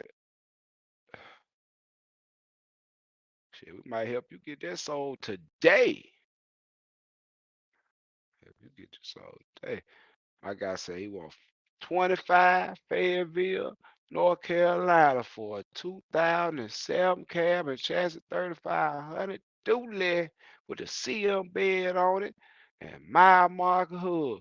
That boy want a quarter. And how many miles we got on it, Cumberland Custom? I don't want nobody to be misconstrued. What color it is, what color it is, what interior got in it. And how many miles on it? Is it an automatic or a manual? 6.7 or 5.9. We know it's a 6.7 though. If it's an '07, it might be that half year, but yeah, more likely be a 6.7, which is a great truck. That's a good truck, y'all. That's that body style before they shoved that thing and made it really, really big. It kind of looked like the truck I got outside in the driveway, but it's a dually. That's a good looking truck. And it's a great handling truck. That was one of the last body style that they had rack and pinion steering, so it don't get sloppy over a period of time. The only thing that goes out steering wise on those truck is like tie rod ends and shit like that, inner outer tie rod ends, and basically that's the steering rack service, and it's actually like car type. Like it don't drive like a truck. Like the truck I got sitting outside the '06 Dodge Ram, it doesn't drive like a truck. It drives like a car, and the smaller size makes it lighter. So it's a really good, you know, pulling truck to be honest with you for non-CDL, even with a dually, because that truck ain't as heavy as the new truck. Ooh, yeah, I know 6.7, no diff, and it got his off brake on it. Hmm. And that's the one that I tell people kind of look out for because some of those engines were known to run hot on cylinder number 6 and seize up. But get what? That truck been here since 2007. If it were gonna seize a piston, it probably would have did it by now. That's a good truck. How many miles on that truck, Comley? And is it diesel? I mean, is it automatic or standard shift? And drop if you don't mind, shit, drop your email or your phone number in there. Somebody might want that so they get some pictures of it, man. Drop your email, I might contact you. I'll throw you a couple pictures up there. No, I don't charge you that. I don't charge you that. Throw you a couple pictures in my post and on my Instagram and get that thing on up out of there. You say you want a quarter, shit, stand on it.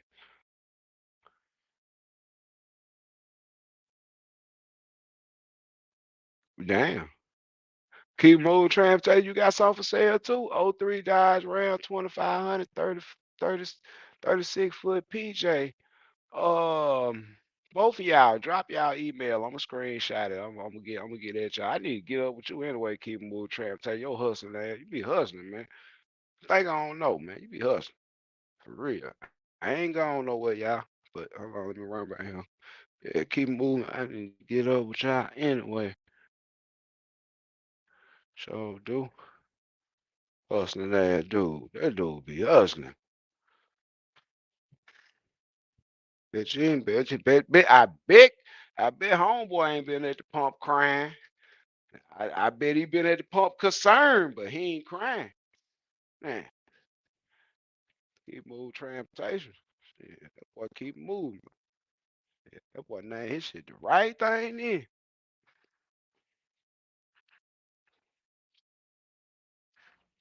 Let's see. You just let Pearl keep it moving transportation?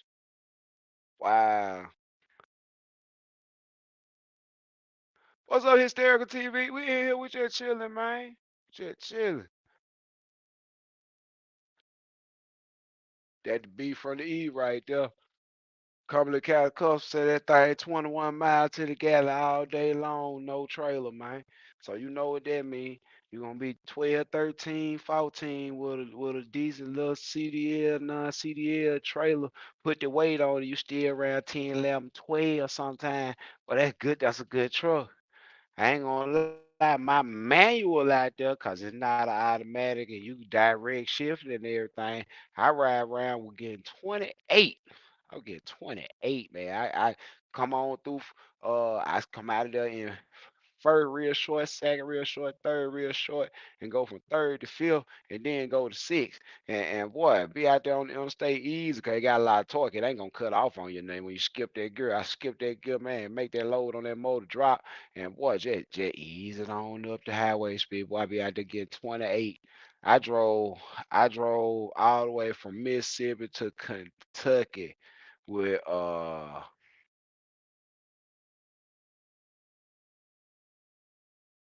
this one fuel was cheap. I put $89 in that truck. Fuel was like $1.89 a gallon. It was like 2018. I drove to Kentucky off less than $100 worth of diesel in that truck to go get my Gatorade trailer. That was 2019. I drove all the way to Kentucky without stopping to get fuel without a trailer to go get my trailer. Then I put a full tank of fuel, and because I had the trailer on there, I almost made it back to the house without putting no more fuel in that truck. But I'm talking about, yeah, great truck, auxiliary tank, had like, yeah, $89 worth of fuel, plus I had like an eighth of a tank left before I went and put the $89 worth of fuel. And then I drove to Somerset, Kentucky to the Gatorade factory on one fill up. It was crazy.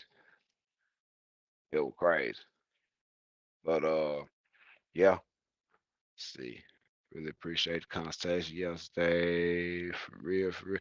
Hey, bro, man, like I always enjoy um talking to younger people here, Stereo TV. Like I just feel like if people, you know what I'm saying, have someone around them that guides them in the right direction early, there's a whole lot of time that be wasted in a lot of people's life that wouldn't be wasted if they just had a little guidance to fill in the blanks on some of the stuff that they might not have known, or just to quantify some of the stuff they might have thought, verify, validate, or even dispute some of the things that they even actually thought. But to have somebody around that can guide you at the age you are, and you know what I'm saying, in a business that's predominantly filled with people that don't know what they're doing. I feel like it's a blessing, and I'm glad that you found the channel. I'm glad that you was able to reach out, and we've had a few conversations. And to be honest with you, I tell them sometimes I wish I could be there to just pat you on the back, because it's one thing to be young and dumb, and it's one thing to be young and really really really pursuing the knowledge to be successful, and that's not usually where people's minds are at that age. Most people's mind is on the next party or the next free thing or the next come up, the next scam, the next jug, the next pair of Jordans, the next. I mean, it ain't nothing wrong with none of that stuff. I ain't talking down on nobody hustle or what they like, but it's refreshing to see people that are young and motivated and are actually trying to have something and be productive. So hats off to everybody out there. I don't care how old you are. If you're trying to do something, even if you ain't trying to do this, you trying to do something with yourself that is positive, productive, and that makes your quality of life and your family life better, man, more power to you. And if you like it, I love it. D Robinson, I am where you located. I'm an ATL. Trucker Abdul. Ain't no doubt, bro. I appreciate y'all, man, for real. Trucker Abdul, man, it love on my end. Tanner, Louisiana, yo. Down there by Baton Rouge area, D Robinson. D Robinson said he got one, bro. Oh yeah, much love, bro. Like I'm always encourage people that facilitate real life progress in their life.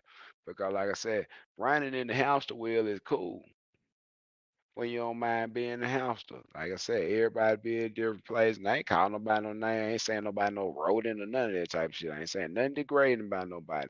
But you know what I mean when I say running in the hamster wheel. And that's moving a whole lot and not getting nowhere fast. You know what I'm saying? That's not what you can do out here with this trucking and hotshot trucking, logistics, doing a whole lot of moving and grooving and not getting nowhere fast is gonna have you bankrupt at trucking. So we're gonna get off the hamster wheel and we're gonna be hip to what's going on out here. And I appreciate y'all giving me some of y'all time on a Saturday. Like I said, we done been here almost 2 hours now. I'm finna get ready to cut it off. I appreciate everybody. Um Cumberland County Customs. Appreciate you. If you got an email you want to drop in there where people might get in contact with you about the truck, and then I might get in contact with you, get you a couple pictures, put that on there, see what it looks like, bro. Um, Keep moving transportation. Always love. Um, I think you just got at me on Instagram. That was you, Cumberland County. I think you just sent me something on Instagram. I had to check my DM. Um, and check out my Instagram, you guys. A Hotshot Haven on Instagram. I'm not really big on social media. I need to get more up on their brand and stuff and all that. But at the same time, I'm here to help, and I appreciate you guys. Check out my Instagram. I post pictures there. Hotshot Haven on TikTok, Facebook. Jonathan Butler, Noble Enterprise LLC on Facebook. Y'all already know you can come right here and get what you need every time on High Shot Haven. But this has been Jonathan. I appreciate all you guys. Me Z. What's up, me here? Me be lurking. Yeah, Cumberland County, that was you. I saw that. Okay, I appreciate you. Are the 10 ply tires worth it? On the trailer, I would never. On the trailer, never. On the truck, most times you got 17s. That's about all you can get. If you got 17.5 on a dually or a 19.5 on a dually, that's a commercial tire. You probably be able to get a 16 ply or 14 ply. But most time with a 17, all you can get is a 10. You just need to get the best 10 with the best load range rating. I like I said, I like that Firestone. I ain't no Michelin fan. I just ain't. They call too much money for what we doing, and especially with a single rear wheel, you really need to be rotating every month, you guys. I'm gonna be honest with you, cause the difference in between the front tires and the back tires in about 30 days of running is evident. So even before the oil change, I used to come in and rotate my tire about once a month on my truck. You know, dualies that vary, but like with a single wheel truck, yeah, you running like 10,000 miles a month. Rotate them tires because the back tires will wear out faster than the front tires. And before you know it, couple of months of not doing it, it'll be the got away from you where your back tires be severely mismatched from your front tires. And when you swap them out, you're gonna have to leave your front tires on the back for 2 months. Now let them wear all the way down and you just mess your cycle up to the point where I was getting 50, 65,000 miles out of set of tires. But look at this. I was buying two whole sets of tires every year. And right before the end of the year is over with, going into the next year, I'll probably be on my third set of tires every year, barring all the flat tires and different stuff that go on. So, like I said, tires are really, really important. Best tire for a 17 is the Continental Terrain HT. I've had about all of them. Best tire I've had ever had, no cap. Hey, big shout out all my mouth to be from the East 17-inch rims on a 3500 dually. Said the best tire he had was the Terrain Contact HT from Continental. So shout out Continental for making a good tire. And just know that when you buy that new truck, the tires that come on there, trash. It's just tires that are meant to hold the weight range. They don't slide and skid. They pretty good in the wet weather, but they ain't meant to last forever. 20, 30,000 miles, you start to see a difference in those factory tires, and it's gonna be a thing. So put that in your budget. In the first 3 to 4, 5 months, you're probably gonna put a set of tires on that truck just because the shit that they put on there from the factory is very soft, very good riding tire, but it wears out fast. The wear rating is not very high on those tires. So usually you get about 40,000 miles out of those, and you put a comparable tire that's meant to do the job really good. Um, yeah, you might get 60, 65, sometimes 70,000 miles. I have done that.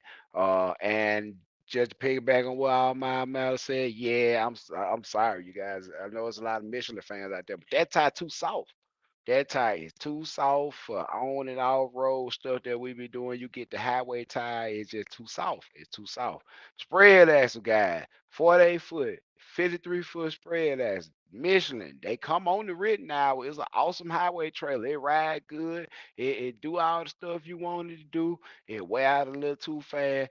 They a little bit too soft. They fold up a little bit too much on the spread as going around a turn, but they stay on the rim. They do their job, but you will buy some more sooner than I like them Yokohamas and them Firestones on them spread ass. I like them. Me like it, cause me like to spend the money one time. I don't care what you want for it. Let me know. I'll pay it. I just don't want to have to pay this no time soon again. So I'm gonna pay what you want me to pay because you say your stuff is so good. And if it's good, I will keep buying it. So just like with the prices with the freight stuff, it is what it is. Stand on your shit. Stand on it. So what we're gonna do, I'm thinking about getting into hot shot car hauling. Get your CDL and try and pull as many as you can at one time. Who is that? Hellcat 517J. Get your CDL, get the biggest best setup that you can afford, that is feasible, and that you will have a cash cushion. That if something happen, you can replace what need to be replaced and go for it. I don't tell nobody not to do nothing, but I say it like this: that shit don't work unless you got CDL and you can pull multiple units, at least three or more. And you keep three or more on there, you can really see a profit, do some stuff, and make some stuff happen. But that car hauling, I really don't like to see people do that shit non-CDL because you always borderline on weight and you always almost over, if not over, on most days. You know what I'm saying? So we like to see people get that CDL and get them a truck they're ready for what it need to be rated for, to carry that axle weight with that car sitting on top and get that fifth wheel and not that ball, so you don't be another statistic on one of these trucking forums where you done roll that wedge off up in a ditch on an exit ramp. So, there's a few things about it. I ain't got nothing bad to say about hauling cars. It ain't what you do, it's how you do it. So like I say, those couple things I just drop on you if you just never had thought about it, or you might have considered non-CDL. Right now is not the time to do no non-CDL. Really, I mean, car hauling at all, because cars don't pay like freight. And I say that, and I'm gonna leave you with that. Cars do not pay like freight, and you will never find a 4 foot by 4 foot, 500 pound car that pay $2 a mile on 500 miles. It's just not gonna happen. I don't know where they make a car that's 6 feet long, 6 feet tall, weigh 600 pounds, and pay $2 a mile for that amount of trailer space. What I do know is they try and group three cars together and put them on a trailer and pay $2 a mile. You know, Bro said, yeah, he got his CDL. He sold that heavy record tow truck. Shit, if you sold a heavy record tow truck, I'd be trying to buy me a 5 car belter, man. 5 car hauler or a belter. You know what I'm saying? And get to work on finding some customers and doing some stuff like that because, like I said, shit gotta move. Stuff is moving. You just gotta find out where it's going, who wants it, and who got it. But stuff moving. Just cause you don't see a lot of cars on lots there somewhere. They might be sitting and they easing them in and out. But yeah, you know, car hauling, I'm gonna be honest with you, it really been up and down lately. And you just want to be cautious, but you want to give yourself the best opportunity. And everything dealing with that revolves around volume. So my boy said he got around 5,500. Hey, all my matter, could you get that spam person right there that's dropping a whole bunch of stuff in there and boot them out of there. Webcam chat. They said they got hot girls and boy video. Boy, look video chat. Boy, they said the webcam. Boy, they balling up in here. They got everything. All my matter is on it too. He is on it. He delete that shit so fast. Wow, that's a lot. That's a lot of messages. That's a lot of messages. We're gonna block that user. Sure live. We're gonna block that user. Yes, sir. We ain't with none of that old spam or none of that. We don't need those type of views. Screw some spam. But like I said, I appreciate y'all hanging out with me this Saturday. I'm finna break off here, find me something to eat up in here. Yeah. They spamming like they trapping. Yeah, they spamming like they trapping. Oh, they spamming like they hitting hard, ain't it, man? With the big flatbed trailer. You're gonna have to do a 1 hour consultation here, Cat 517. Um $ JBUTLER 357. They're $100 an hour.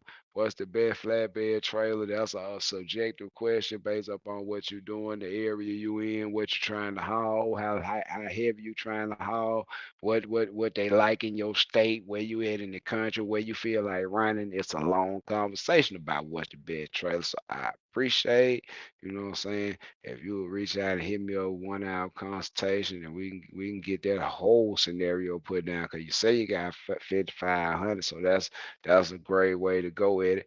And I'm gonna show you some pros and cons about certain setups and some trailers and the amount of axles and what type of axles and brakes and different stuff where it goes into being a real successful car hauler and who makes some trailers that actually last. Cause car hauler trailers are usually meant to be super duper light, but they ain't always real strong. But they always super duper light now. Everybody they light. But it's all about how they engineered. And there's some big differences, and there's some stuff that, yeah, this time next year after you buy it, you be like, damn, I done welded every joint on this trailer over again, and it ain't worth it. So yeah, we most definitely get into that. If you would like to reach out, most definitely. Andy Cole, welcome to the live. Y'all drop me a one in there if everything's been good on the live. Y'all enjoyed yourself, man. I'm about to get out of here. Drop me a one in the comment. Just let me know you're here, and I really appreciate it. Is gas really $9 a gallon out in California? I seen that on somebody pay. That's is that real? No, but it has done it. And Death Valley, different places like that, it has gotten retarded before. And I'm talking about real bad, like $7, like $7, $8 for real though. It has gotten that before. And like I say, I don't put nothing past none of this stuff. And then, like I say, in the middle of nowhere, them folk charge what you want to charge. If you need diesel and you do not want to freeze to death tonight, and you want to keep on where you're going, you're gonna buy it even if it's $9 a gallon. So, like, I don't think the nine is real, but it have hit. It have hit 7 and 8 up and through the Donner Pass and different type of area like that. You get on out past Death Valley, come back on through the Black Hills and stuff like that. They will tell you a new one. And boy, I'm told be blocking this user.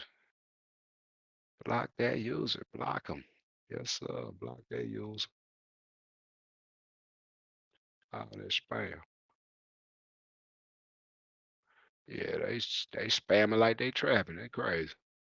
But I appreciate y'all, like I said, man, and like we'll do another video later. But for those that did come in here and check me out while we were live, thank you for your Saturday afternoon, the part that y'all gave me. I appreciate it. I hope something I said was a helpful addition to your repertoire of things that you know and things that you're learning about this industry as you go. You know what I mean? And like I said, Hellcat, you have an email or something, I can hit you up. Yeah, my Ahmad, I appreciate you, my moderator. He just dropped the cash app in there. I use that as like an instant messenger too. You can send $1 in a message. I send you the reply to the message and your dollar back. You know what I'm saying? But I do consultations. That's how we do it. Bro said the clown said that. Hey man, you just don't never know, man. Cause it always be some clown shit. Cause like that's somebody. You know what I'm saying? Yeah, that's actually somebody. So you know, we ain't gonna worry about it. But keep on translation to the clown city. He might did. I don't know. I don't know. Clown man. You know, hey, circus been quite quiet. You know, hey. But hey, what's up? 3400. What's up, bro? JW. Fitz, I appreciate y'all. Hey, I'm out of here, man. Until next time, y'all stay motivated. I understand this stuff ain't got nothing to do with your feelings and whatever they want to do. For fuel, insurance, the price of tires, whatever, the price of a truck, they're gonna do it. Can you work around it? Can you work with it? And that's gonna be the great equalizer, everybody. And that's what's gonna determine who gonna last and who gonna shut down, who gonna fail, who gonna fall off, who gonna decide that this ain't what they really want to do no more. It predicated upon your ability to know what you're worth, charge what you're worth, and when they act like they don't want to pay what you're worth, find somebody else that's willing to pay what you're worth. Peace.